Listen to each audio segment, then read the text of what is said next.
Shri Advaita Gadadara Shivasadi Gaura Bhakta Vrinda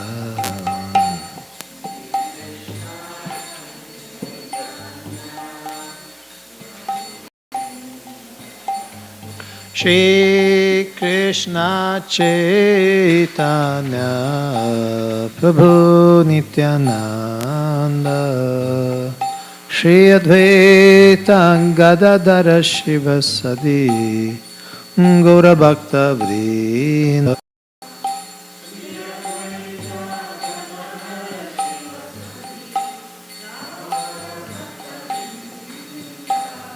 Shri Krishna Chaitanya Prabhu Nityananda Shri Advaita Gadadara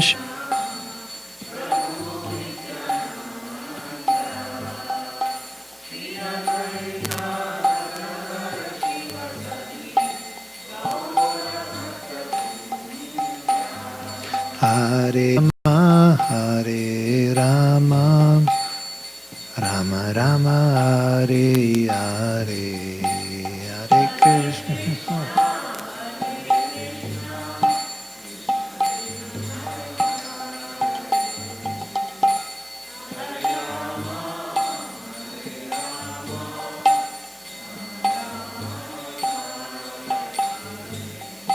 Hare Krishna Hare Krishna Krishna Krishna Hare Hare Hare Rama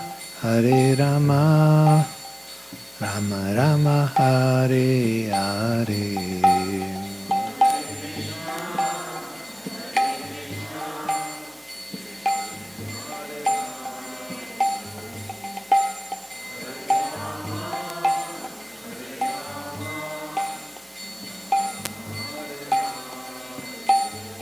Hare Krishna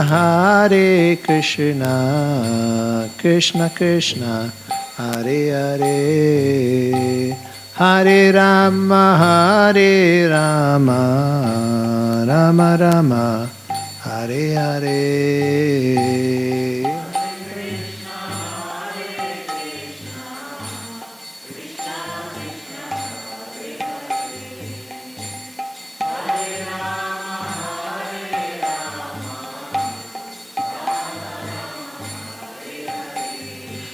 Hare Krishna Krishna Krishna Hare Hare Hare Rama Rama Rama Hare Hare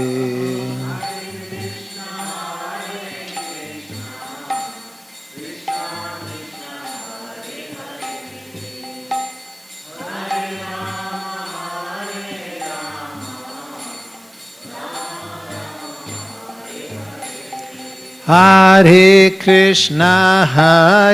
Krishna Krishna Krishna Hare Hare Hare Rama Rama Rama Hare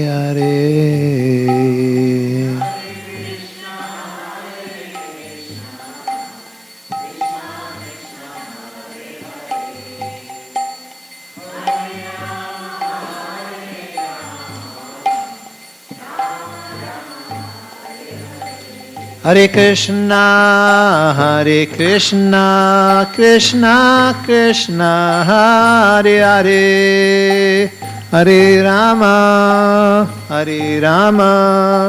Rama Rama Hare Hare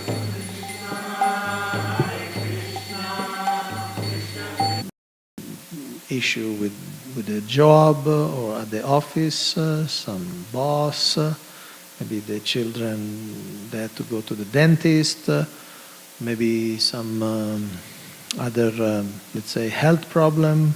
So there are so many issues. But one secret to go beyond these problems is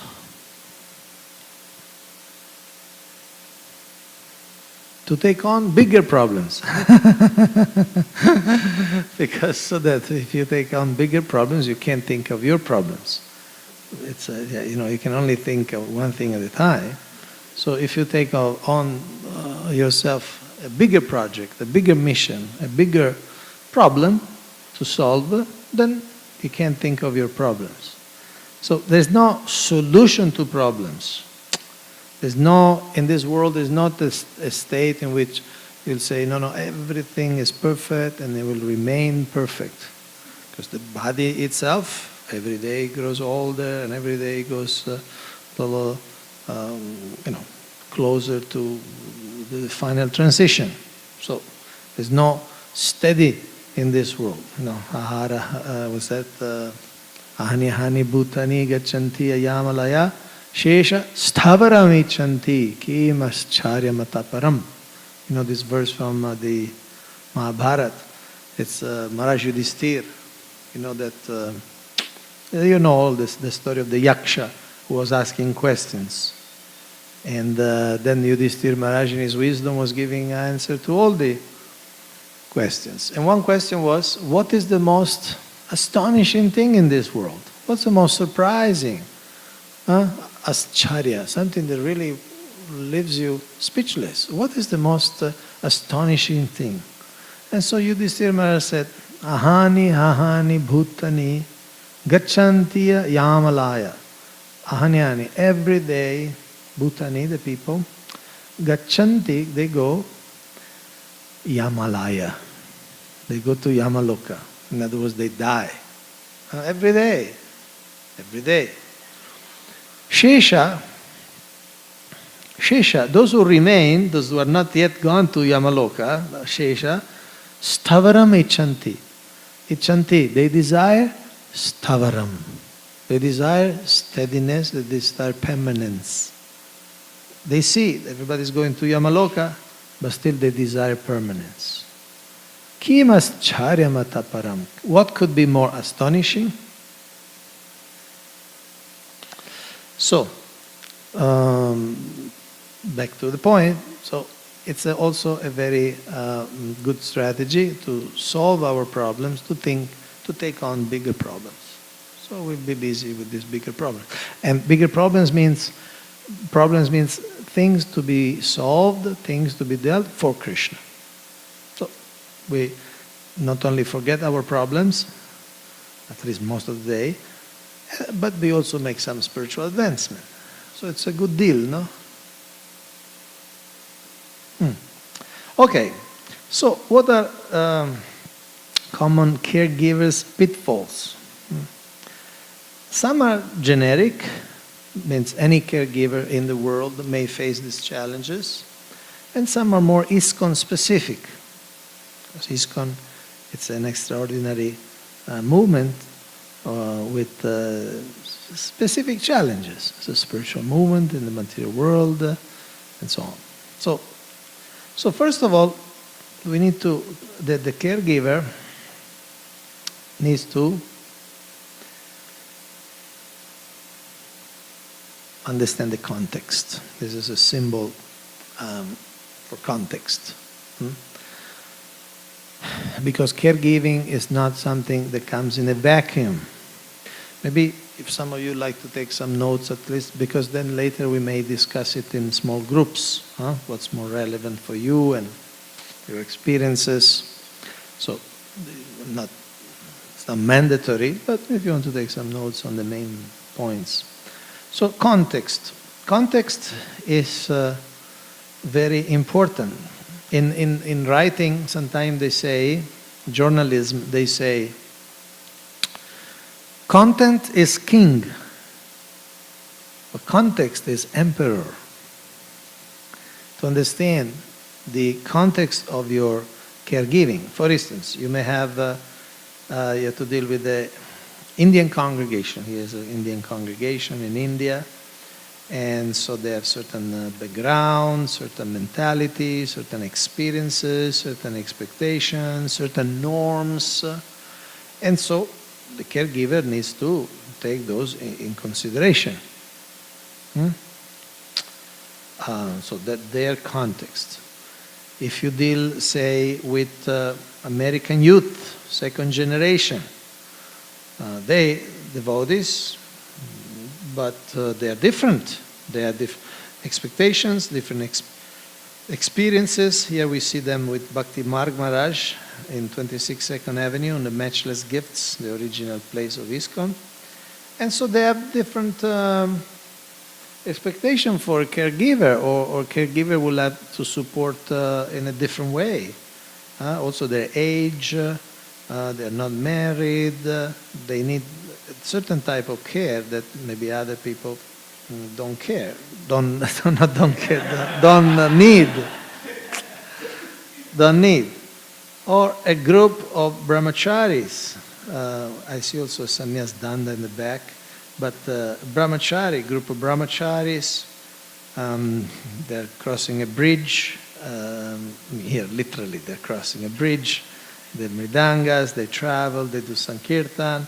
So that's a different context. It's also ISKCON, but it's a different context. Or say you go to Indonesia, Bali, and you have devotees there with this little thing in the head. That actually, it's like the Hindus, it's a very special place, but if you do the Ratha Yatra, you have to have these little hats on the head, because otherwise the Hindus feel offended. Some sort of, it's like a slight, no, you don't wear these things on the head. So they find other issues. It's a Hindu highland in a Muslim, largely Muslim country, but the Hindus, they are different Hindus. They eat meat, they offer meat to the devatas, they have all sorts of strange philosophies. So they are considered Hindu, but sometimes there is a lot of tension. So they have their own issues. And another environment could be this. This is Israel, a completely different situation. Selling books in the street. This boy, that's not a Sikha, by the way. It's just a thing, and that's possibly mango juice is drinking, but I can't really guarantee that. But it's a different environment. It's a different situation. Or students, Indian students here in Chopati, they're listening, a different context. Or a mixture of demographics. Here we see an example of child abuse. Means abuse by the child in that sense. Brahmachari needs to be tolerant. Like that. So different contexts. So we need to be very careful, just like we were saying yesterday about the elephant and the blind man. So the elephant is quite big. And we should understand that our experience or our particular environment is only part of the elephant. Like this is the same concept but in a different way. Different people look at the elephant. They're not blind, but they see a particular area of the elephant. So they may be tempted to think that that's the whole elephant, looks like that. So this is very important. Understand the context on the individual. The same individual goes through life in different phases.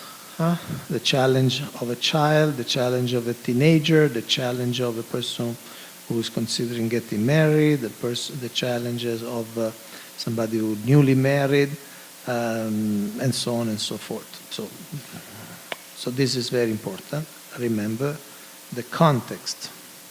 Then, for us, there is also the society's ethos, needs, and purposes. So, in other words, ISKCON, International Society for Krishna Consciousness, there are certain standards. Something that is not, say, acceptable in our society or is not looked upon positively, maybe in the outside world is normal. Or vice versa. Something which is recommended, say, like for instance, get up by 4 in the morning. It's a recommended thing. But in the outside world, they may look a little bit surprised. This person maybe suffers of insomnia or something. Why should get up in the night? Why? So there are different ethos and needs and purposes. So the caregiver needs also to keep that in consideration. For instance, this is the famous notice that Srila Prabhupada posted in November 25, 1966. So ISKCON was registered in July, so this after 3 months. And, not 3 months, August, September, October, 3-4 months. So, can you read? Who can read this? This is Srila Prabhupada's handwriting. Yes?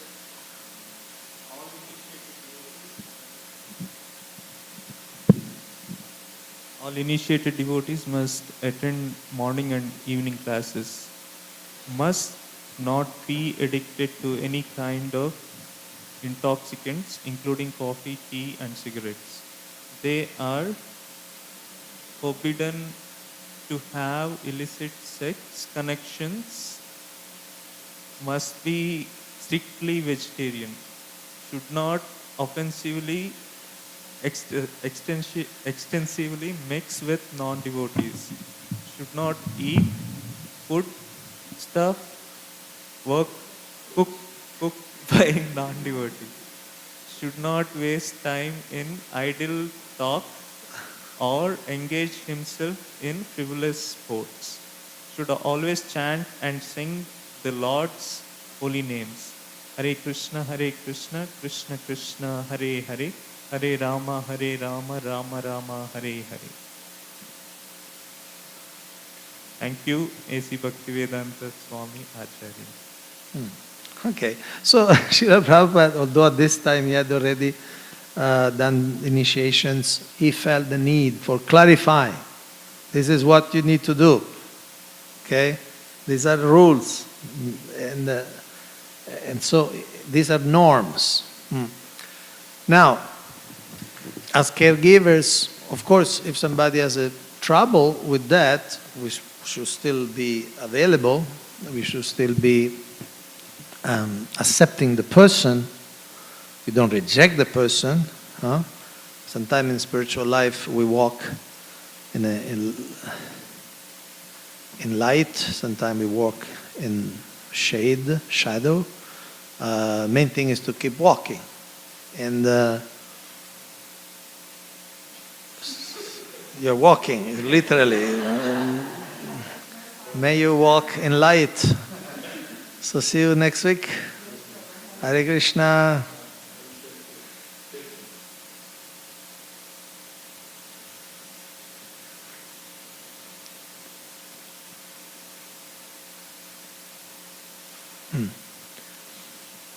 So the caregiver needs to also have a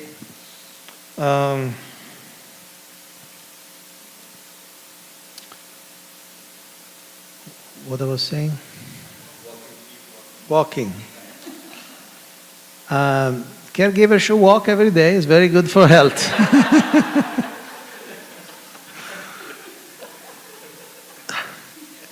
And then when he comes back from the walk, when he has to counsel somebody, he has to see sometimes people have problems, right?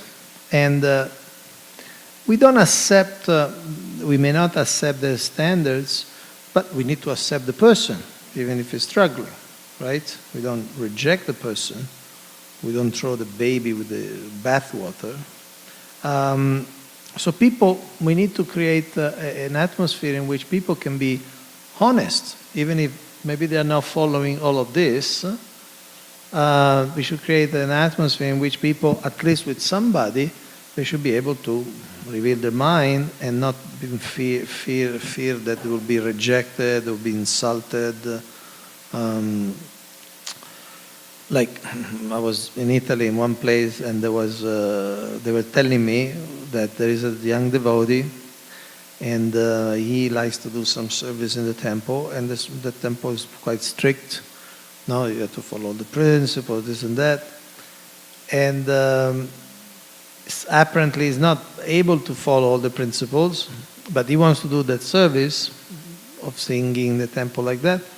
And so these friends were telling me, well, so then he lies. He lies to the temple.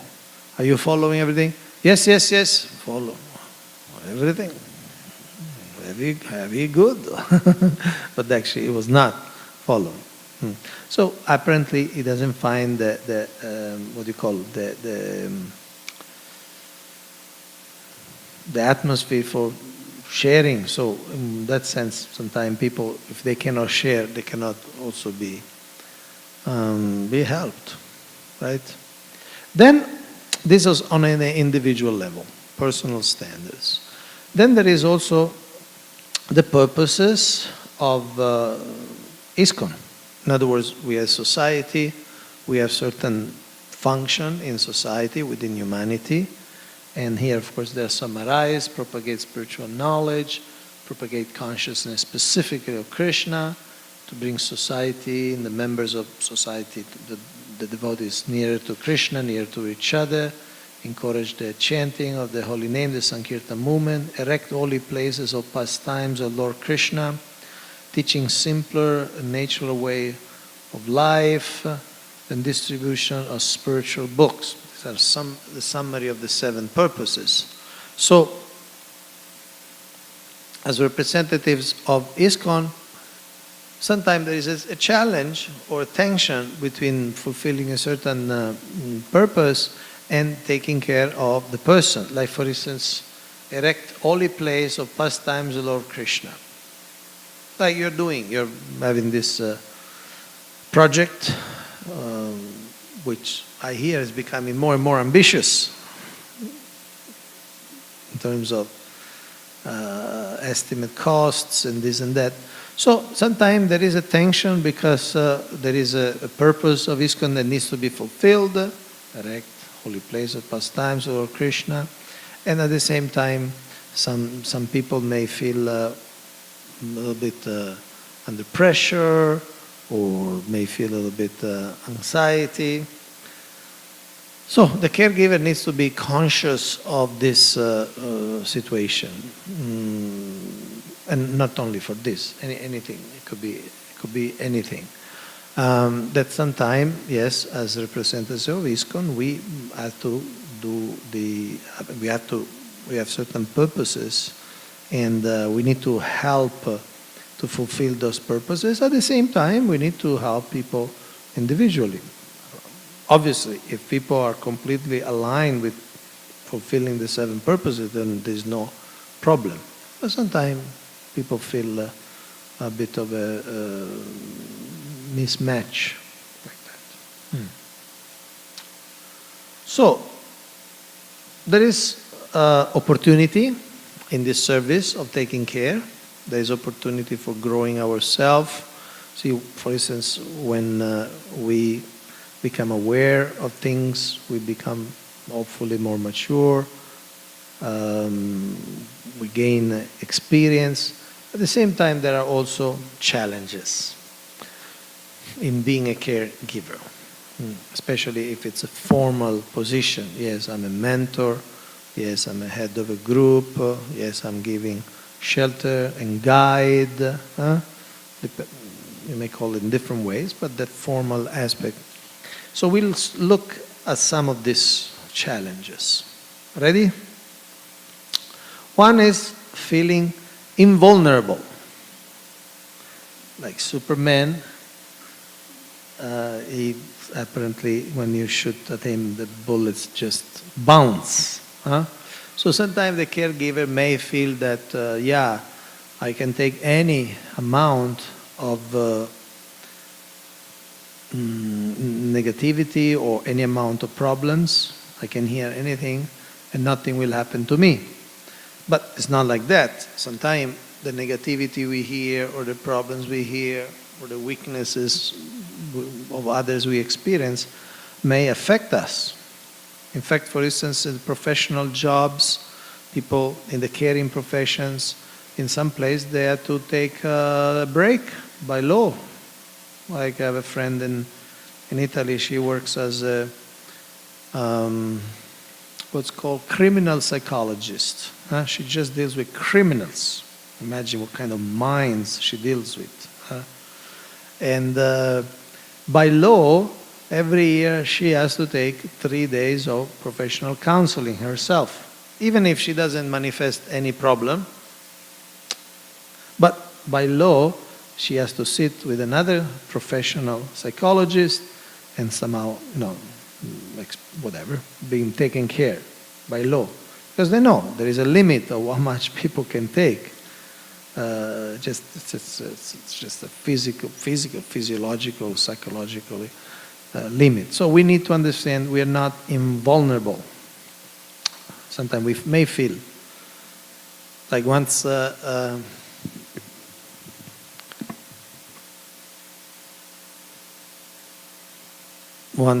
one Maharaj was saying in Russia, was saying how this there was a devotee who somehow she became like famous as a counselor, as a caregiver, and you could not have any relation with her, talk with her, unless you had a problem. So basically she was always surrounded by problems. It's just, like problem is my middle name or something, And so sometimes we need to understand we do have a limit, we do have a breaking point, and we should understand that. We are not invulnerable.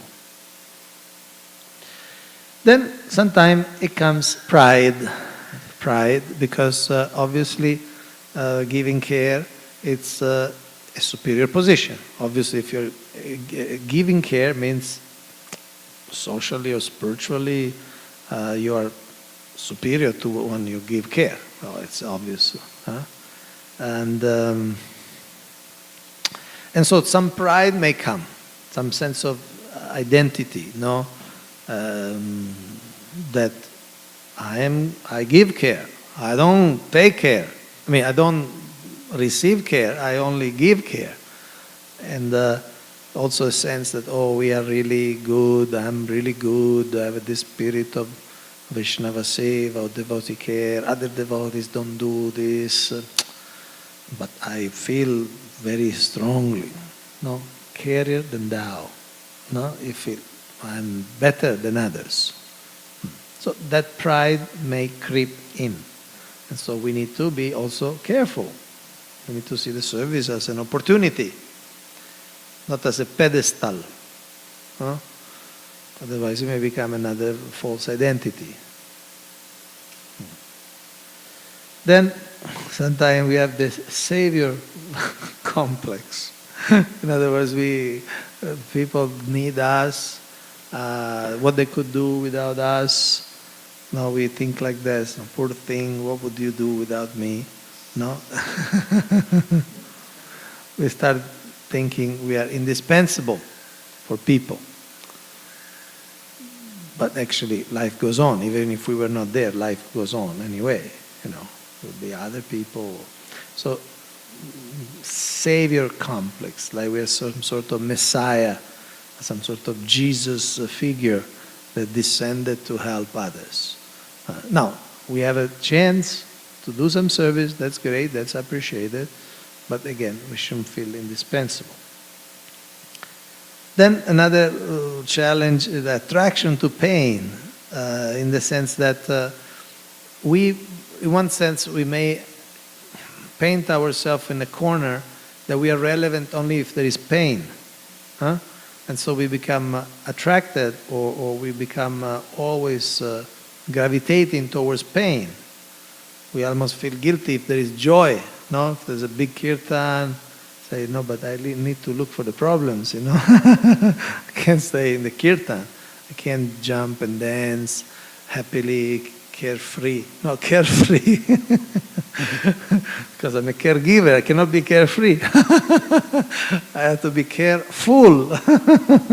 So sometimes we might become a little bit attracted to pain. So we need to be careful. We are here. This is Ananda Ambudhi Vardhanam. The Sankirtan movement is to become happy. So we need to be careful not to just be a professional of sufferings. We only deal with suffering. No, we should also deal with happy things. In other words, we shouldn't feel that, oh, we are relevant only if there is pain. No, we can be relevant also if there is happiness, if there is joy, if there is success, if there is elevation, illumination, advancement.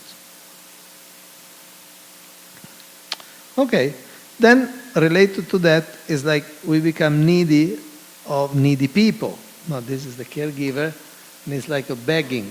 Please give me issues, troubles, distress, problems, please.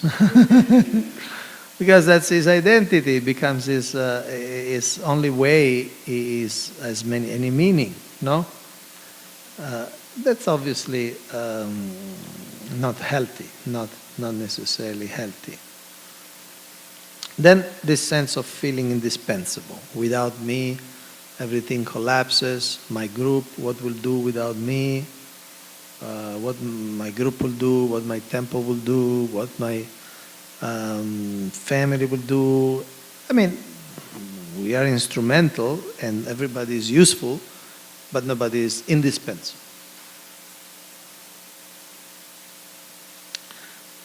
What would ISKCON do without me? Then another thing is being fixed or fixated, with fixated means like obsessed, in Vatsalya Bhav. Today is Mother's Day, so it's a Vatsalya Bhav day, and we offer our respectful obeisances to all the mothers. But sometimes we take that role in an inappropriate way, no? Fixated in Vatsalya Bhav means, I have an experience, for instance, and actually this comes from that. I know a couple somewhere in the world. They are somehow very good with new people. Huh? They always talk about love and care and this and that. And they are good at really attracting a lot of respect. At the same time, my observation is they are not able to switch at one point from Vatsalya Bhav to Sakya Rasa. They just are so fixed. And so you have people who maybe, okay, they may have joined 2 years later, but now after 20, 25 years, 2 years is not a big deal. You know, it's not like you're there. You know, okay, you were there, but now you're at the same place. But I know some devotees who feel very strained because they would like to be more friendly with them. And now they have basically the same experience. They may be, I don't know, say 28 years, and the other one is 26 years in the movement. So it's not like a big difference. But somehow they feel that they are always treated like children. And so they feel very bitter about that. So, yes, we may have the chance, say, to help somebody, and we have that relation now. Okay, now maybe we are a little more senior, and somebody is more junior, so we are helping in many different ways, spiritually, philosophically, emotionally, we are helping. But then these people grow up, and it's not really appropriate to keep the same relation forever. I mean, even Chanakya Pandit says that Chanakya Pandit is pretty conservative. You know, I mean, it's Chanakya Pandit says, what's that? Till 5 years, child, you be very liberal, meaning they want to eat, they want to sleep, you don't bother. Whatever they, no, you educate them what's right and what's wrong. But for things like sleeping, eating, this, that, you leave them very free. Then from 5 to 16, you'll be very strict. So now it's time that they need to be really sculpted in a responsible human being. Then after 16, you treat them as a friend. He's your child, he's your son, but now the relation shifts a little bit more. As a friendly, than just anything. You do this, you do that. That doesn't work anymore. Some teachers tell me that in the West it's not even 16, maybe 12. I mean, the shift has to come up. But at one point there must be some shift. So similarly, when we are caregivers, yes, we may be instrumental in helping people, but then when the people grow up, we need also to be able to shift. Otherwise it's incongruous. It doesn't fit. We may be attached, but then it again becomes a material attachment. Leave it to me, baby. Just surrender unto me. That may be at the beginning, because they don't know, so you tell them what to do. But then after 5 years, 10 years, that relation is not appropriate anymore. Okay, we are touching many things. Any questions so far?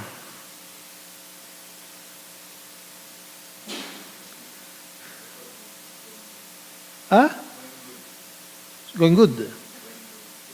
It's a question? Oh, I see. Thank you. Thank you for the encouragement. I feel cared for, yes. If you want to pat my back also, it's a further help.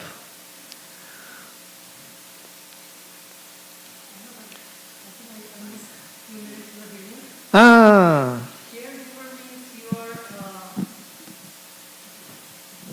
Caregiver means you're talking about leader of the...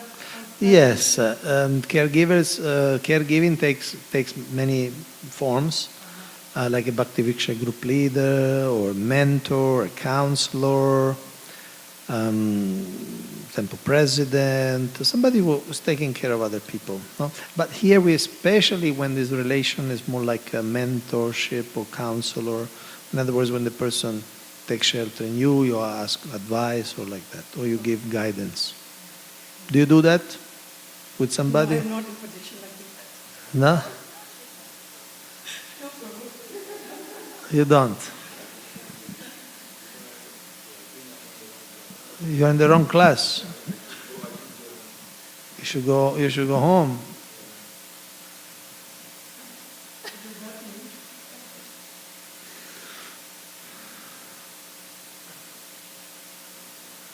Prabhash, you are enigmatic today.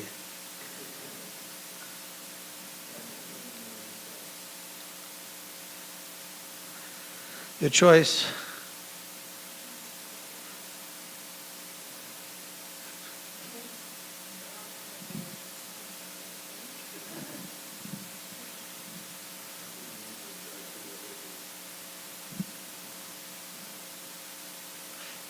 If you feel uncomfortable, of course, we will not try to force you, but you're welcome. We're not talking anything super private.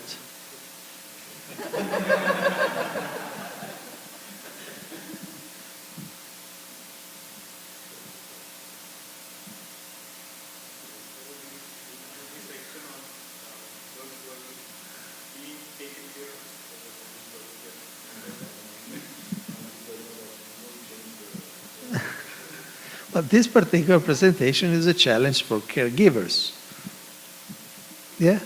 I don't know, I just notice in all these different challenges, it feels like it's like one side where the caregiver is this super person, confident, and feels like he can solve all the problems, and that kind of, There's also the other side where, the caregiver feels like, okay, I don't know, even somebody's looking up to them and they're like, I'm not sure, and you just like let them do what they want, or who they can do what they want? I mean, those you're extending care to. The caregiver doesn't feel like, even they know, they don't feel like they know. So you're saying lack of confidence. Lack of confidence. That could definitely be a challenge. Or, neglect, and that neglect. Being too hands-off, laissez-faire. Yeah. So there's also, because all these seem to be one side, there are more. Side. There are more, oh, but there's more. there Okay. is more. Okay. But yes, this is a good point. Yeah. So you were saying, if I understand you correctly, you're saying sometimes the body who does the service as a caregiver they actually know more than what they believe they know. Mhm. So it's a question of lack of confidence in their own capacity. Lack of confidence, or sometimes just like being afraid to take that responsibility. Uh-huh. You know? Yeah. Yeah, that's in one sense, it's can be healthy in the sense that when we are giving a service, we should feel a little bit of anxiety in the sense, okay, I need to be very careful because it's a responsibility. At the same time, it shouldn't be too afraid that you don't do the service. Like giving a class. Yes, it's a big responsibility because you are representing the scriptures, you are teaching the scriptures. And so a little bit of anxiety or a little bit of hesitation is healthy. But it shouldn't be an overwhelming that, okay, no, I will never give a class. Some devotees do like that, you know. No, I'll never give a class. I will never sit on the vyasa. I can never speak. And that's kind of not really appropriate, no? It's okay, if you feel inadequate, you can learn, you know. How many of you give classes? 1, 2, 3. That's all? You never gave a class, Prabhu. He gives.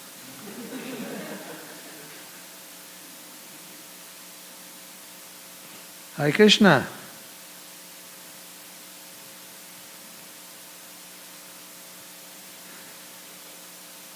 Okay, now another area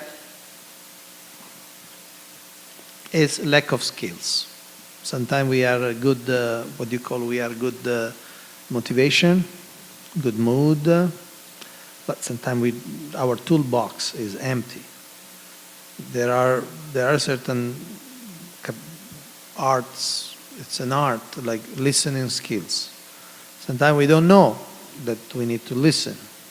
And so we may give good advice, but the good advice is given too early. Or maybe it's just a question of the time is not to give advice. And we are trying to do our best. We are quoting the Bhagavad Gita, we're quoting Srila Prabhupada. But it's not what's required. Huh? Sometimes in caretaker, and sometimes you need to listen to the person for a number of reasons. We also have these seminars which we teach art of listening and so on. Today we don't have time for that. But I think we all understand sometimes just listening is very important. First of all, because if you jump too quick to give advice, the person doesn't open up anymore. Because they just started saying something and then you started bombarding with quotes and verses and slogas. The person won't feel to speak anymore. Second, also because sometimes people start talking about problem but may not be the main problem. Because they themselves, they're not clear. So you need to have them express. Or say, another important skill is to ask open-ended questions. Open-ended question means questions that can go one way or the other. It's not just yes or no. Like, okay, for me it's very hard at work. Do you like your boss? No. Yes or no. Exactly. So it's more like open question would be something like, okay, tell me, well, what's wrong about your work? Could be different things. Maybe there's nothing to do with the boss. Maybe it's the pay. Maybe it's too far. Maybe they are the co-workers, But if you just go on the boss, you're limiting their capacity of expression. And you limit your capacity of understanding. So, these are just examples. We could talk much more. But sometimes it's the lack of skills. There's a good, like yesterday we were talking about character and competence. So the character maybe is good. You want to be of help, you want to be beneficial, but sometimes there is no competence. You don't know how to do that. Sometimes even the advice we give maybe a little bit off, a bit too idealistic, or just very short-sighted, or just based on our experience. Huh? Like somebody may come and say, I have a little trouble getting up in the morning. And then you say, stop eating. I did the same, stop eating in the night. Look, I did it. It really helped me. You should stop eating. Maybe that's not the problem. Maybe the other man has got an extraordinary digestion. No, that's not the problem. But we are only thinking, my experience, I stop eating at night. Now I get up, very nice. Do all the same, do the same. Guaranteed. So anyway, there are many lacks of skills, so many skills, therefore many possibility of lack of skills. Then pontificating, this is a word, this is a pope, by the way, it's pope many years ago. Pontificating means you just say things as if you were a pope, no?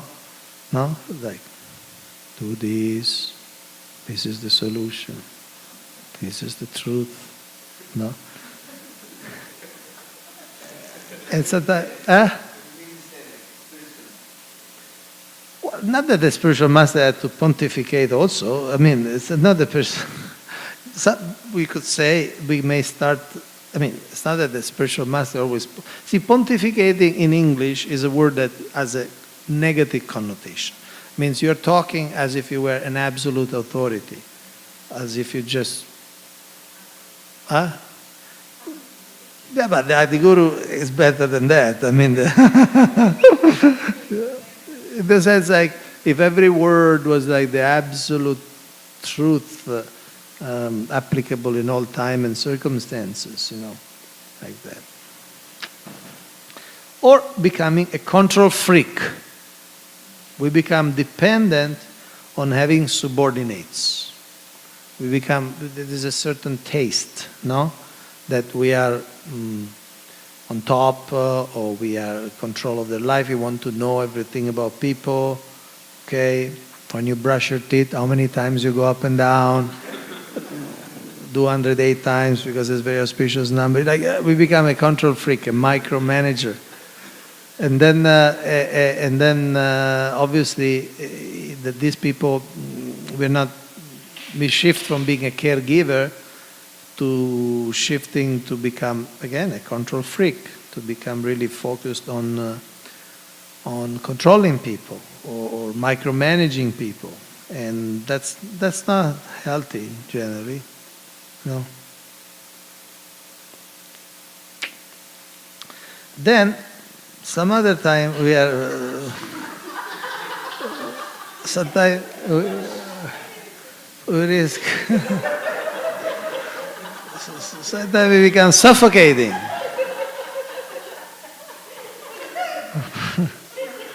So, in other words, we try to be so protective, so really that we asphyxiate the person. The person doesn't have a life anymore. Call me every time you finish one round, so I can.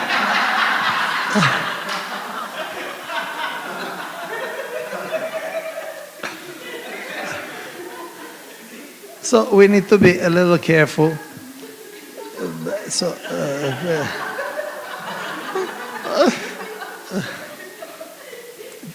People sometimes need some space. Need some space and time also to make mistakes. So they can grow, they can develop, they can walk on their own legs. Okay? In fact, Srila Prabhupada said, our leaders should try always to generate some atmosphere of fresh challenge to the devotees, so that they will agree enthusiastically to rise and meet it. Famous letter. Now, obviously this is an art. Fresh challenge. Too much challenge, people get burnt. Like collect $1 million for the new temple in 1 week. That's a fresh challenge. But it's too fresh, it's freezing. So fresh challenge, there should be not too much and not too little. At the same time, we don't give any challenge, people don't really grow. Like, I mean, you all have heard about this. We have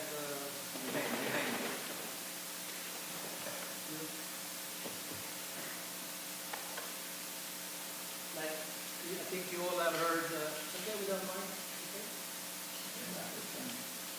So, you know, there is something called comfort.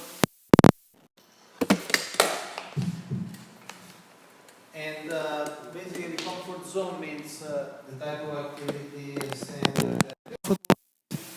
and doesn't take any effort. Then there is another circle that's like a stretch zone where to accomplish something there, it needs some effort, it needs some endeavor. But then there is also what is called panic zone. It's a type of activities or standards that would be very, very hard to maintain. Maybe a little emergency or a little marathon or a little something, but we cannot live in the panic zone. We'd burn ourselves out.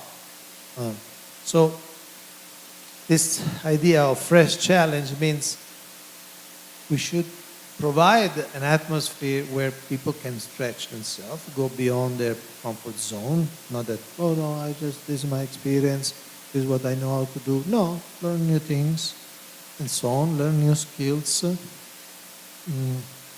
Push yourself a little bit, but not too much. Not too much. So it's an art. Also, these are not fixed. These are psychological zones. So they expand and they contract. A person who a comfort zone is here, like many of us have experienced. Maybe at the beginning, say chanting 4 rounds, it's comfort zone. And even thinking 8 rounds a day is like a big challenge. But then this, by the taste, by the grace of the holy name, is expands. So the comfort zone includes 16 rounds.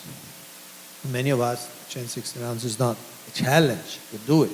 It's not a big effort. We do it, it's part of our life. But at the beginning was not like that. So this is an art, how to generate that challenge, but at the same time without bearing them into responsibilities or things that they are not ready to take. And remember, it's all about the person. Some person can do more, some person can do less. So again, it's an art. It's not like a book that says okay, with this person you can go this far, this person can go that far. Ultimately, it boils down to the gunas, right? In sattva guna, sattvam sanjayate jnanam. Sattva guna, the goodness, kindles knowledge, awareness. So we become aware. Passion, in passion we don't see the other person. We are more absorbed in our needs or what we want. So we have a goal, we have an objective. So we see people more like instruments for that. We don't really think what they need. And in Tamoguna, we don't know anything. I mean, it's so covered, it's so caregiving, it's a service that needs some sattva guna. Now, part of that sattva guna is, as Srila Prabhupada says, challenge the devotees. Just like when you have children, you want to protect them, at the same time you send them to school. And you know that there will be some challenge, obviously. They have to learn maths, this and that, they have to go tests. But you don't want to protect them from that, because otherwise they will never grow. No, you can't keep them just at home playing with dolls or little cars. No, they have to go and become adults. So this is another aspect of caregiving, the benevolent encouragement. Sometimes the devotees, they should be encouraged to get out of their comfort zone. In a benevolent way. Benevolent means for their own good, for their own growth, for their own development. So this is also an aspect. Some of you know this Kung Fu Panda. You might have heard. A panda was learning Kung Fu, and this is the teacher. So the teacher had to push him, like that. So some push is necessary, but not too much. Yes? That's already a question, but go ahead and ask another one.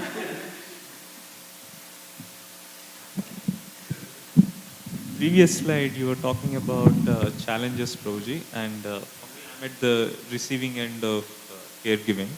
Receiving hand. Receiving end of caregiving. Like, I'm not a caretaker, but Okay. I'm being taken care of. Oh. So, No, but generally, receiving end is something negative, no? But it's fine, it's fine, it's fine. so You get a lot of mercy. I'm open to taking up challenges, but sometimes it's due to the lack of skills that you're talking about that I feel little hesitant or doubtful in taking up any new challenge. And for me, the main But lack of skills of your caregiver? Or No. your own? Okay, okay. my own personal No, skills yes. taking up the challenge. Ah, So I feel that one way, when I'm given a challenge, it feels like, okay, this is some opportunity for me to come out of my comfort zone. But I'm also lacking the skills here, and development of skills takes can you give me an example?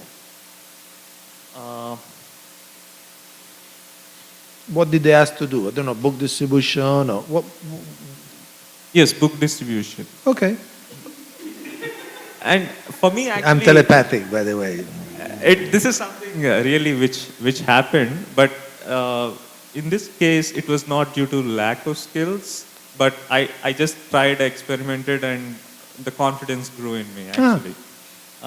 But on the other hand, like, for example, preaching, Prabhuji, giving a class or something like that, I feel I lack skills in that. So, and it takes a good amount of time to cultivate the skills. So how do I kind of, like, when I'm given an opportunity and also development of skills takes certain time, I say no, I cannot do it because I don't have the skill. So what's the question? Like, do I take up the challenge and or do I say no and wait till I cultivate the skills for taking up the challenge? See, obviously every case will be different. I cannot tell you, yes, go for it, or no, don't go for it, because there will be dozens of different situations. And maybe in some cases you should say yes, and that will push you, okay, to acquire those skills or acquire that experience. Obviously, one cannot become experienced without experience. Obviously, you can be experiencing, say, giving a class without ever giving experience, giving a class. At the same time, if you really feel, no, this, I will not honor the service, then maybe legitimate. So every situation will be different. Obviously, you understand. I cannot just say yes or no. Or I cannot say do it 75% of the time. There is no yardstick like that. So, in general, taking a responsibility, even if it's challenging, is good. Unless you really feel you blow it completely, and it will be counterproductive. Counterproductive for the service, counterproductive for your confidence, like that.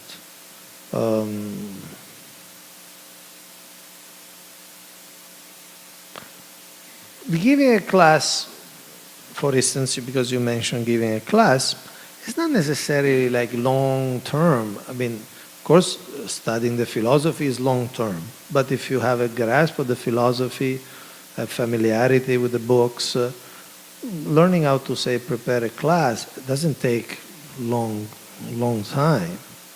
I mean, I have a seminar, short seminar.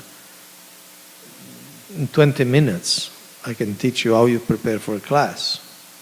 15 minutes. What you look, then what kind of question you ask yourself, what kind of references you look for. It's not like a big thing.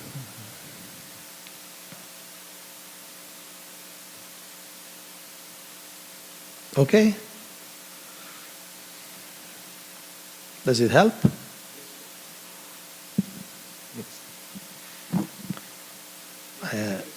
Yeah, but you can pass it around. But now I'm using this.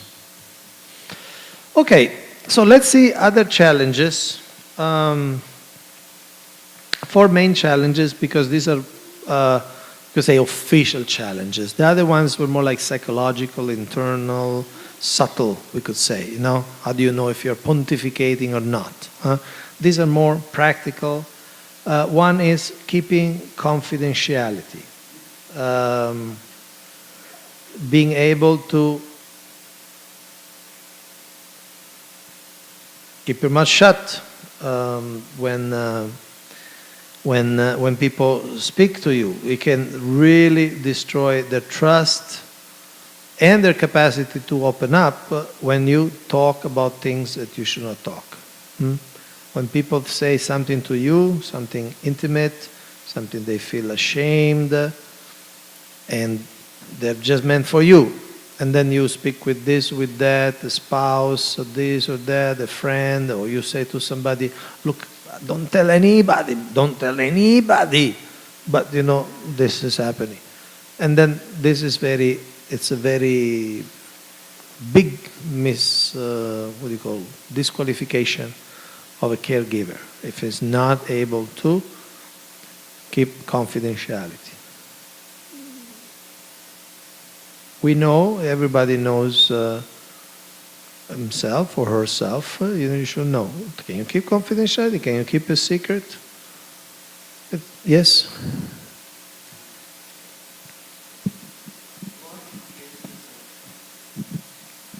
Spiritual suicide.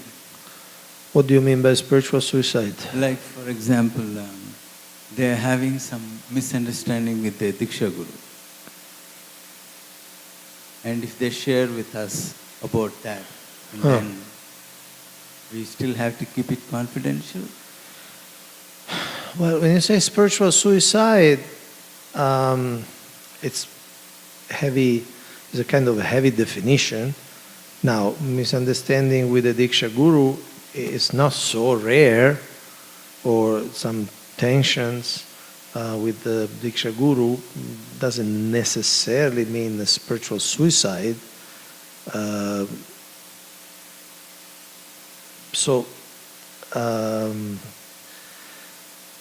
don't know what you have in mind. You must have some case in mind. If they feel not understood, and they are on the verge of leaving Krishna consciousness. So I'm thinking that as a spiritual. They don't feel understood by the spiritual master. Yeah, Diksha Guru. And they're about to leave. Well, I would say you should ask permission. We should ask permission. You should ask, would be okay if I can be like a mediator or help, bring it up in some form. That you can do. You can ask permission. But see, again, depending on the case, this may even push them even further away. No? Before I felt my spiritual master doesn't understand me. I told you, now you tell the spiritual master, now I know that you also don't understand me, so I just have to go. In other words, are you really helping or are you pushing them more away? So you can, if you really feel, if they trust you, or you really feel, well, this thing needs to be brought up, why don't we discuss? You can ask permission, why not?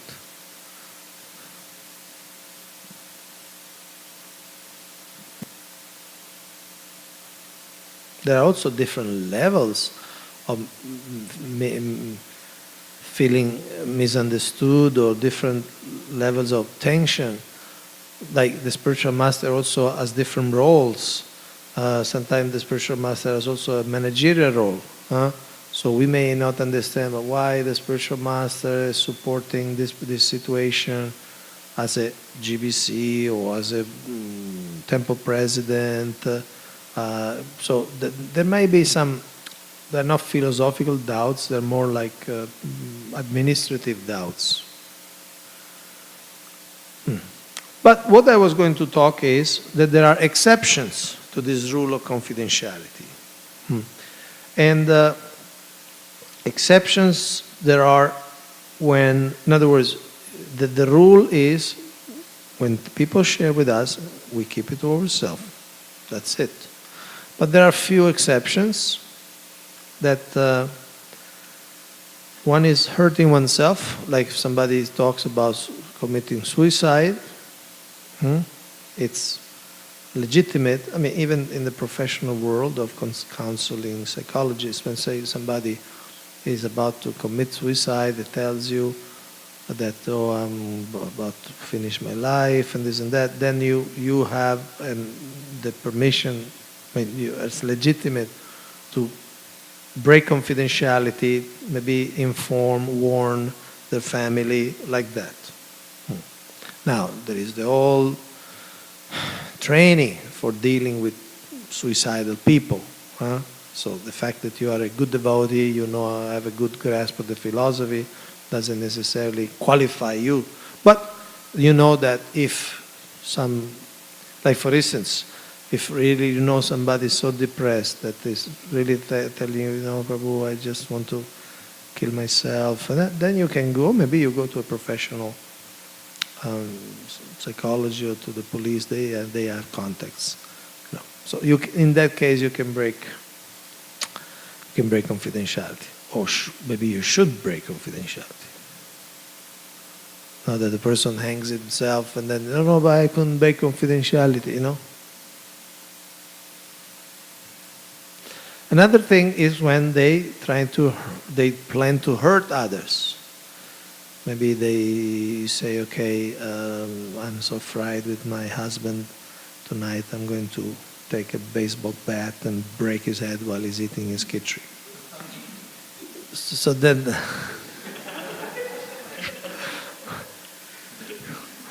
then you have the right to do something. Tell the husband, tonight when you eat your khichdi, wear a helmet. Something. In other words, do something. When the person really, sometimes people share something that they want to do something bad to others, so then you have to do something. Or another case is breaking the law. Somebody is saying, okay, can't go on, I need to rob a bank. So then you have a right to talk with somebody else about that. But those are the basic exceptions. Otherwise, the safe side is just keep it to yourself. Okay? So this is confidentiality, important area. Now, a very important area, which sometimes it's a bit, we could say neglected, or maybe it's not understood, is referrals. Referrals means people have problems, specific problems, and we need to refer them to other people because we may not be equipped. Like, I think we all have experience. We go to a doctor, general doctor, and then he refers to a specific doctor. Somebody expert in digestion, somebody expert in bones, somebody expert in eyes. It's not that the doctor is a qualified doctor, but for certain things, he refers you to a specialist. It happens all the time. the doctor doesn't feel less. Huh?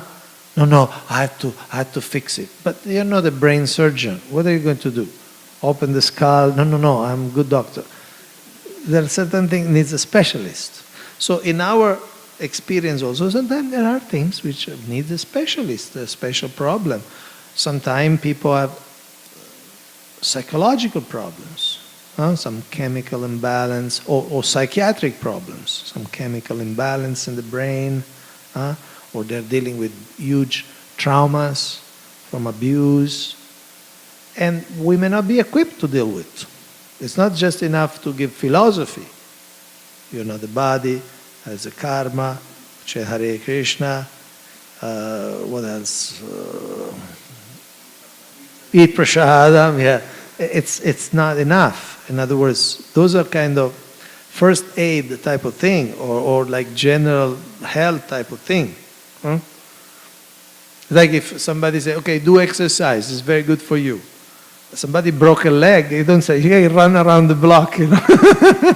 That's not a good advice. In general, run around the block is good. But if you just broke a leg, it's very hard. It makes only things worse. So, referrals. And sometimes it takes a little humility, no?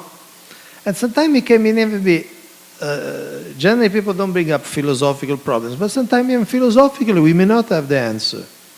Because it's some abstruse type of doubt, and sometimes we may not have the answer. We have to ask somebody else. Or ask the person, why don't you go to this person? So this is an important concept, and sometimes devotees might feel that, oh, I'm not doing my duty, or if I don't fix everything. Something like, for instance, some marital problems. Sometimes there is tension, sometimes the person says, oh, I want a divorce, this and that.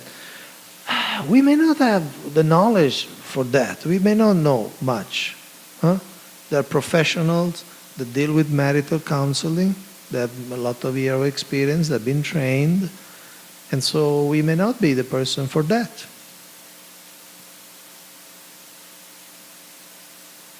And it's not just enough that, okay, be tolerant or be patient.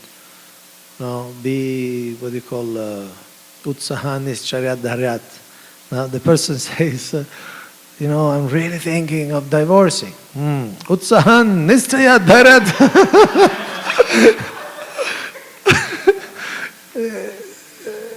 No, Rupa Goswami was not writing a marriage counseling book. He was giving universal principle of spiritual advancement. So we can't just take it and slap it on the face of people. So, you know this personality? Lucy Van Pelt? Peanuts? Charlie Brown? Some of you have seen in the... I know, in India it's not famous, but in America it's very, very famous. There's a whole series, Charles Schulz, these cartoons. You find them in many, many newspapers. And this is a little girl. Her name is Lucy Van Pelt. And she's very arrogant and very proud. And she puts up this little booth. She offers psychiatric help for 5 cents. So the doctor is in. And she's a little girl. She's 6, 7 years old. So she's totally unqualified. But somehow she puts her little booth and she deals with patients. Among other things. She does a lot of things. So sometimes, no, this is Charlie Brown. Heard about Charlie Brown? So this is like the main hero or anti-hero because he's a loser. But somehow, you know, he's a normal client. So here he's saying hopeless, completely hopeless. So there are many stories. Psychiatric help, 5 cents. I have deep feelings of depression. What can I do about it? Snap out of it. 5 cents, please. So sometimes our solutions are like this. I mean, we don't have maybe the booth, we don't charge 5 cents, but sometimes we have these ideas that if we just give a very inspired sutra, will be everything will be solved. Do you have experience? Somebody telling you something similar? You have experience? Did you feel, what did you feel about that?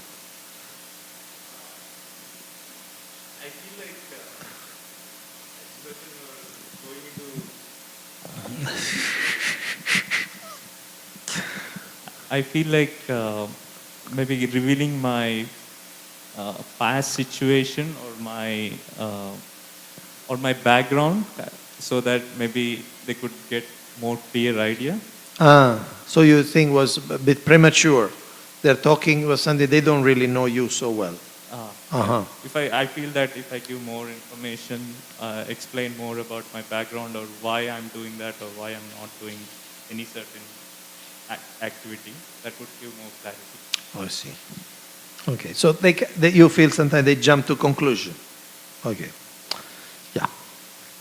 You want another cartoon? Yes. So same, psychiatric help, 5 cents. Everything seems hopeless. I'm completely depressed. Go home and eat a jelly bread sandwich folded over. 5 cents, please. There are some cures you don't learn in medical school.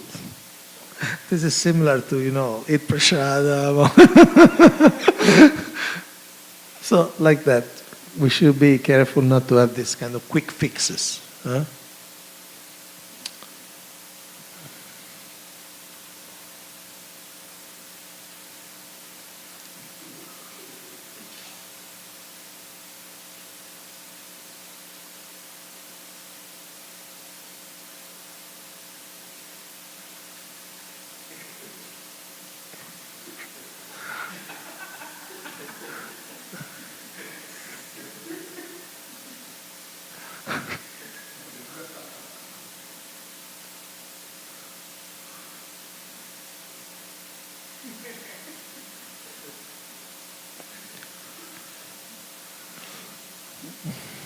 Okay, so now let's do any question?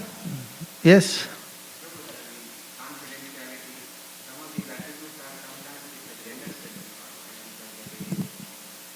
Gender specific. Meaning, some people, maybe men are more, they can keep confidential, but women not. Something like that. Women cannot keep confidentiality. Yeah, because they like to share it. So, it is my observation. But then there is something I heard. I didn't see in any book, but just I want to confirm with you. This is Yudhishthira Maharaj. I was told, not in any book, but during my past background, he cursed Kunti Devi because when he learned that Karna was his brother, so he chastised her and then cursed her. You have done such a, if I would have known Karna is my brother, I would have never gone to the war. But since you did this, now I am cursing that no woman should be able to hold on to anything, so they cannot keep confidential. So I don't know the relevance of authenticity. Well, but generally speaking, in the society also, I feel like women are more like, they cannot keep confidential. okay. So first thing, I'm not familiar with this particular episode. I don't have the reference now, so I cannot confirm or deny. I saw in the Kurukshetra, in India, they have telecast this Mahabharata scene.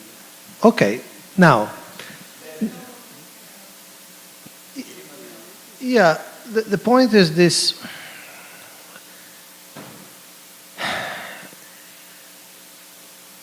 In one sense, there's nothing secret in people's problem. You follow? So, it's just people have issues in life. We all face things. We all face experience, or we all are in some way that we may not like or we may not be proud. So the idea is, I wouldn't be so absolutistic that a woman cannot keep secrets.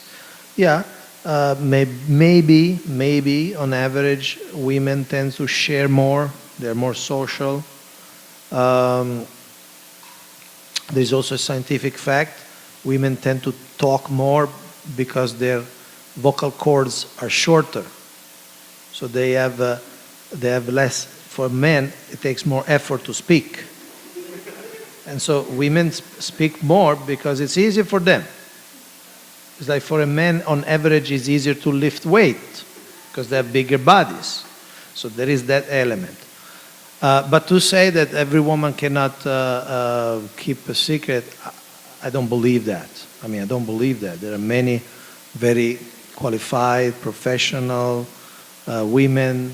They can keep any secret. I mean, there are prime ministers, high court judges, Supreme Court judges, CEOs. Now that I CEO of I don't know. Yahoo, it's not that she gets a secret, it has to secret for a new product that has to call that. We have that doesn't work like that. So these are generalization. They may have a basis in truth, but again, in this particular context, do not apply. Women talk more. There is 1 month in which women talk less of the 12 months. You heard that? February. Because it's shorter.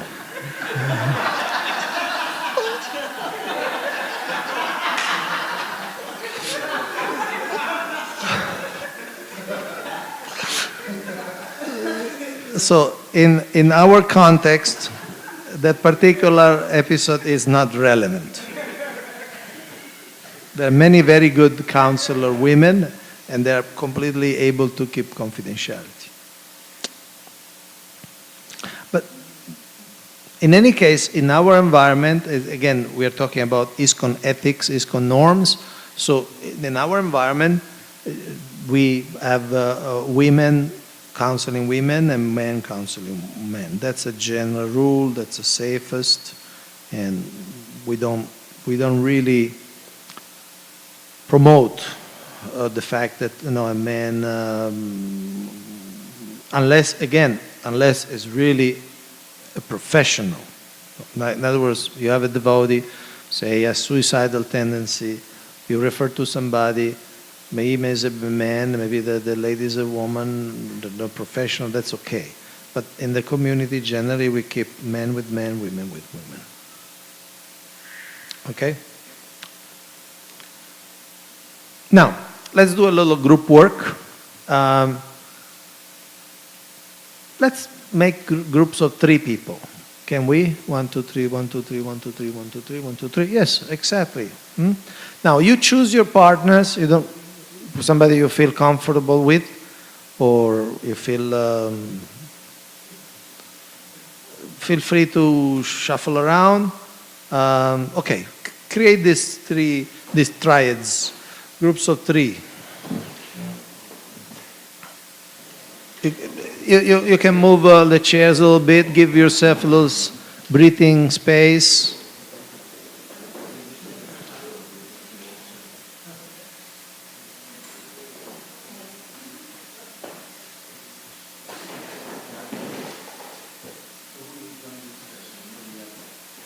So we have one. Okay, so the exercise is very simple. We spoke about 1.5 hours about these challenges for caregivers. I'd just like you to share about this lesson, what you felt was more relevant to your experience. You can start with saying, what did you learn today? Something that was, that was interesting. Yeah, that was something good to know. Then you see what's more relevant. You can share about your own challenges, either with as a caregiver. Some of you may not have much experience as caregiver.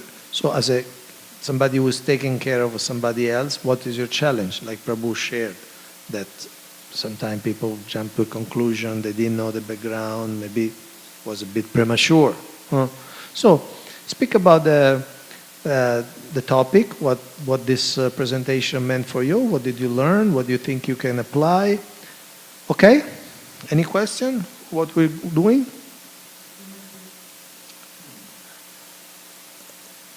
Okay, let me repeat. You go around quickly saying, okay, what did you learn today? Something something that you discovered. Okay? I didn't know that. This seems useful, seems interesting. Like that. Then speak about your experience as a caregiver.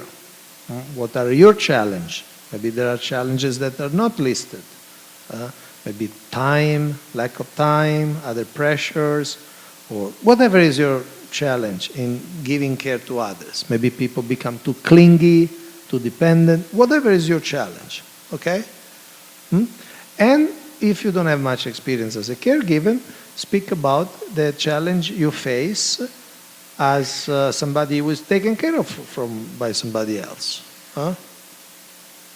Okay? Is that clear? Okay. So it's a sharing time.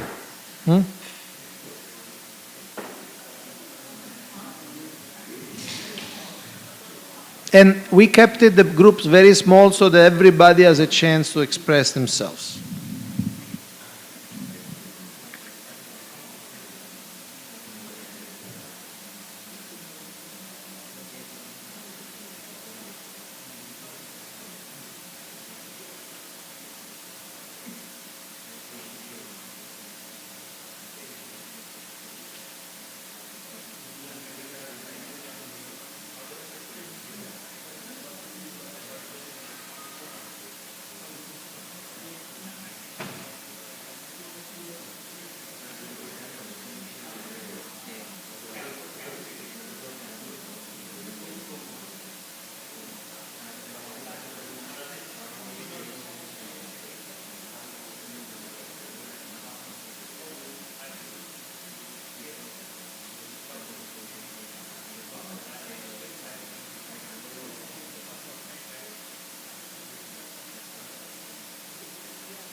Okay, some 1.5 minutes more, and then we finish. If you like to wrap it up, if somebody did not share yet.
Okay, if you can bring that to a close.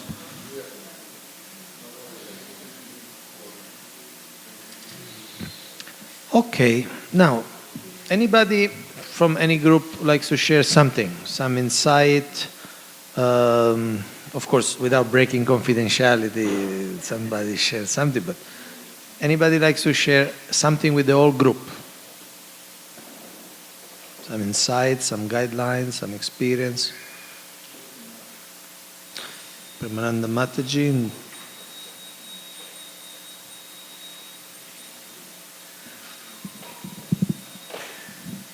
Thank you so much, Prabhu. So this group here, everybody felt all these points are relevant to all of us. There is nothing that is not irrelevant. As whether we are leaders or whether we are guiding people or whether we are not guiding people, at the individual level also, every one of these points is, 100% relevant. And even if we are not guiding a group of people, since all the devotees are somehow or other involved in preaching Krishna consciousness to others, all these points, it is so important that one has to really look into this and introspect and try to improve. That's what we all felt. Thank you. But one other thing was that we don't have everybody here. We have barely 12 people. but to speak about our leadership team. And, we are saying this is applicable to everyone, leaders or not leaders. Everyone should be paying attention to these points. And so there has to be some way of sharing this with the entire congregation. So what would be the best method? Because this will help, as a group. If everyone I can paid leave you the attention. PowerPoint. You show, some of you may show it.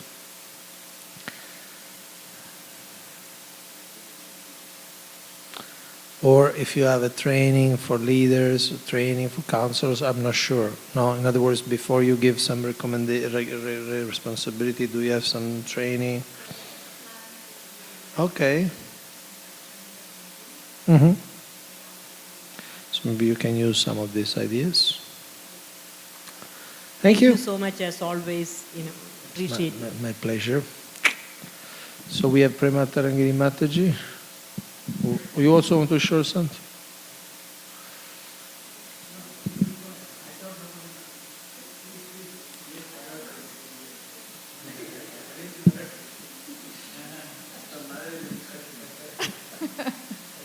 All right. I guess a few things that came out from our discussion. One is just really appreciating the context of things, both from this side and this side. I was sharing personally that when I was receiving care, perhaps some of the small things that were given to me, perhaps I didn't appreciate as much, not knowing the context in which the caregiver was at that particular time. But now, over the years, extending care to others, when I try to do the same, and I know I'm investing my best, and yet it's not meeting the expectations on the other side. And so, really, that context, it came up twice during our discussion, because sometimes the caregivers, they have very, very busy lives, demanding, many things weighing on them, and you try your best, and sometimes it's maybe not quantitative, okay, but you're investing quality and thought and, all that. But, that's something maybe from both sides we appreciate. Yeah, just like, to give an example, a child doesn't appreciate the efforts of the mother or the father, so they take for granted everything, the cooking, it's all. But then when they become parents, they understand there's a lot of effort. Another thing that was brought up was, skills is something we can learn, and yet certain skills seem like maybe they're just totally against our nature, meaning like very difficult to acquire certain skills, even you want to acquire them because our nature. For instance? An example wasn't given, so, Oh. but... Why that's we talk all day. We can talk sitting there. It was.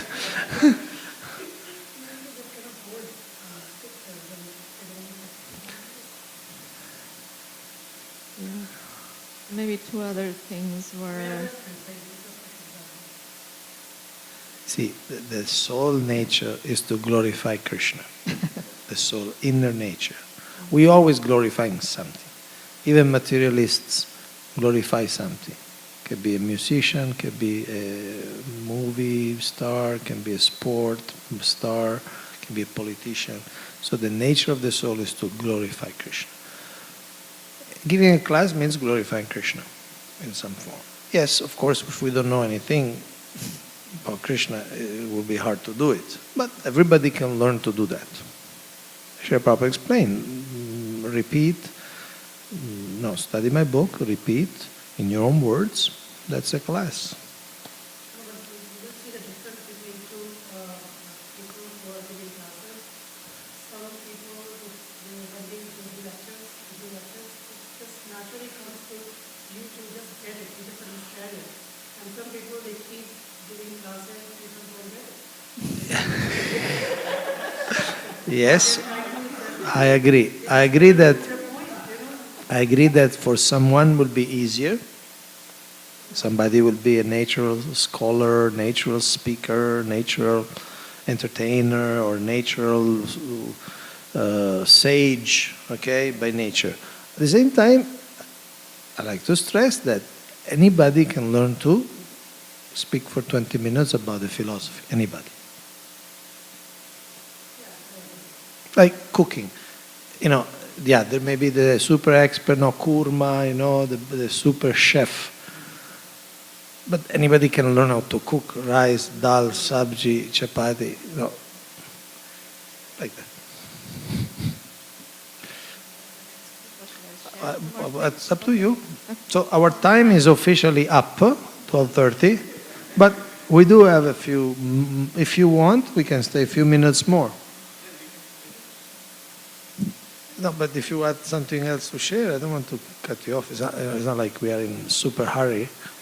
I don't think. No, are you in super hurry?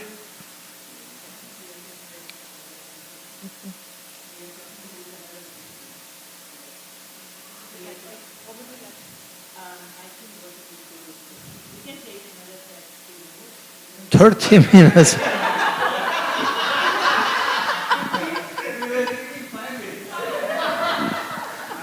This was announced to go to 12:30. I don't know if devotees made some other arrangement. But anyway, let's see. Who wants to share from this exercise? 1, 2, 3. Let's see how long it goes. Then we'll wrap it up. Huh? All right, we can just go forward. Yes. Another thing that came up was 2-3 times during the discussion, that the point that you made, the switch from Vatsalya Bhav, really like wanting to be seen as a grown person, and that want the other to invest more confidence after a period of time, not forever treating me like a baby. So that seemed very important. And I was sharing from my experience sometimes that even like, I recognize there's certain skill I don't have, or it's beyond my capacity, either skill-wise or time-wise, bandwidth-wise at that particular time. And I've made referrals, but sometimes people don't go. They just want you. No, I don't have confidence, and I just want to be with you. I'm like, no, but I can't, for multiple reasons. So that's like some challenge I've found. Mm-hmm. Even you make a referral. The people are clingy. Clingy, or they're just not open to share their heart. In other with words, they someone want to be with else. you, but they don't want to follow your advice. Yeah. Yeah. It's funny sometimes. It's like weird attachment sometimes.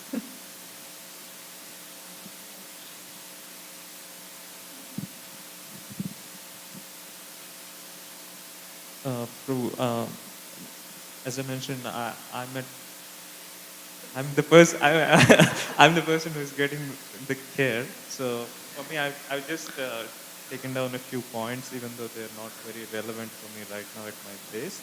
But just your presentation has helped me in understanding what the life of a caregiver is, and I just want to exercise or implement certain points in whatever way I can in people that I come across in giving Krishna consciousness, and not to whatever the experiences I've had, both good and Please, let's give attention when somebody is sharing. whatever the experiences I've had, both good and bad. Let's give attention when somebody is sharing.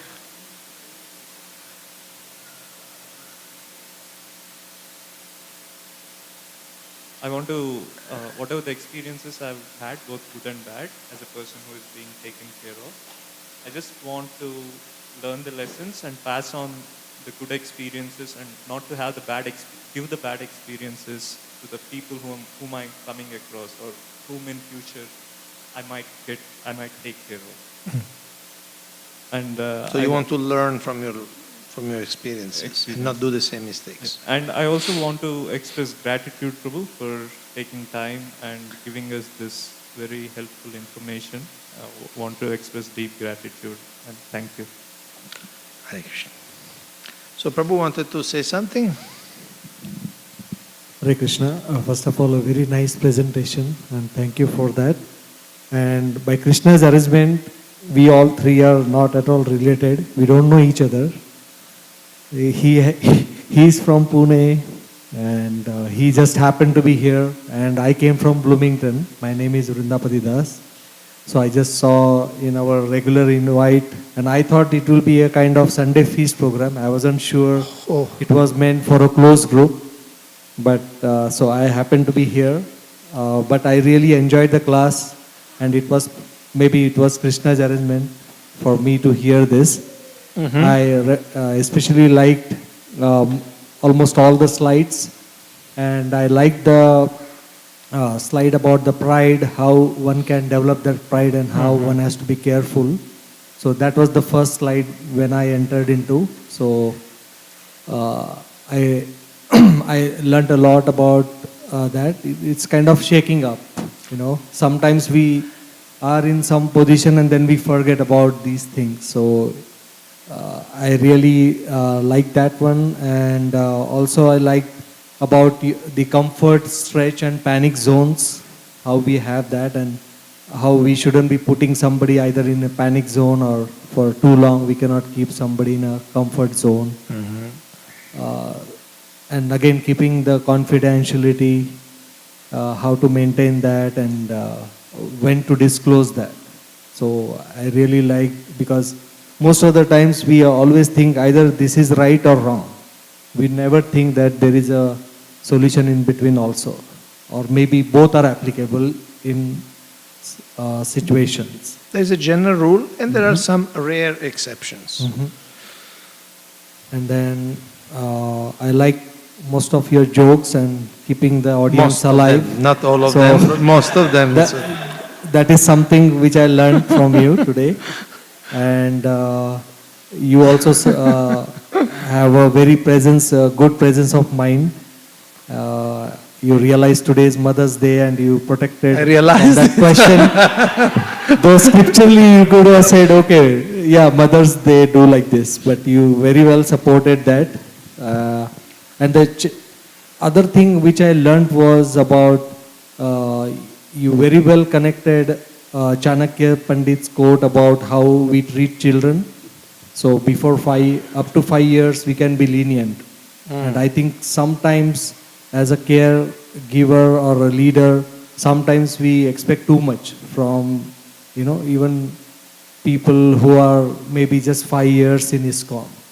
So that was a good thing, we have to be lenient with them.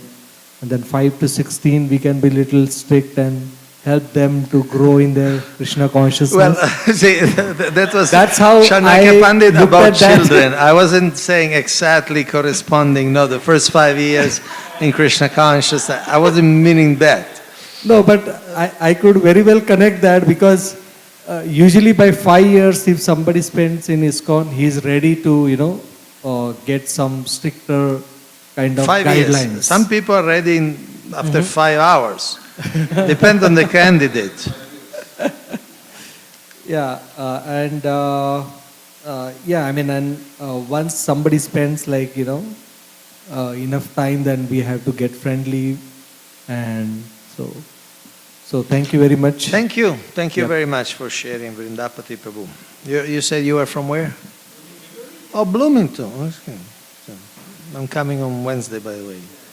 So we have been in touch. I didn't know it was you.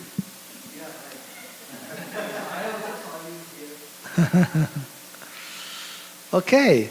So, Acha. Hare Krishna Prabhu. Hare Krishna Prabhu.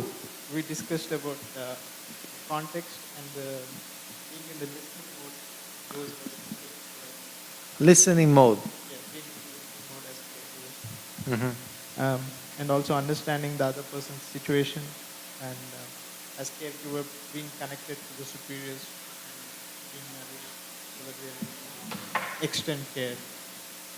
So, extend care? I didn't get that. As I didn't hear the words. I said, as caregivers, being connected to the superiors Ah. so that we can extend care to those who are seeking care from us. Mm. And also going out of comfort zone for serving Krishna. And also the savior complex and also the suffocating slides. Those were very Gotcha. And some of the challenges that we discussed were mostly that being in the controllership mode, where we think that all the people who are receiving care from us are somehow more accountable to us, or we own them. Can you speak in the mic? Somehow. Yeah. Yes. As caregivers, Yes. being in the controllership mode, Oh. or thinking that all the people who receive care from us, we own them.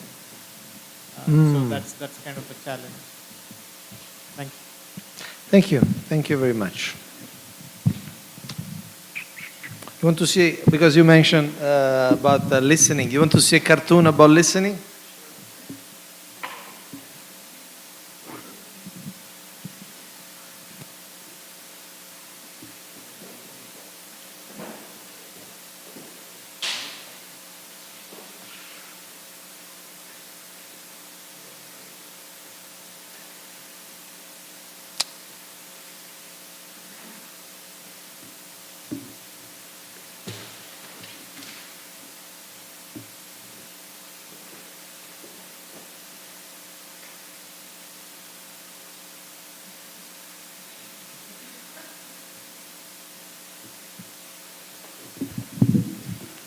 Okay.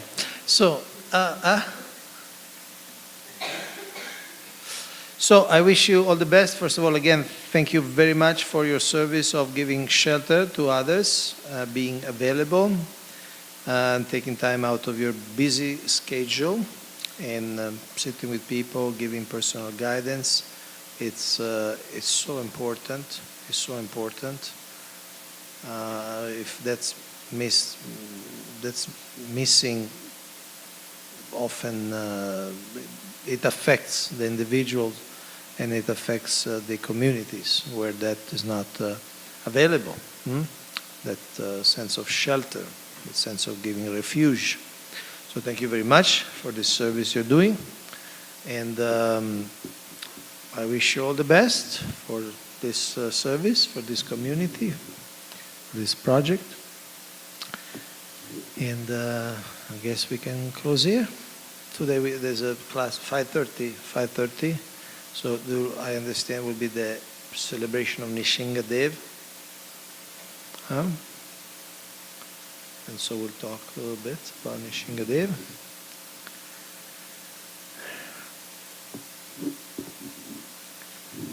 So we close here. Jai Shri Prabhupada ki Jai, Nitai Gaur Premanandi Haribo.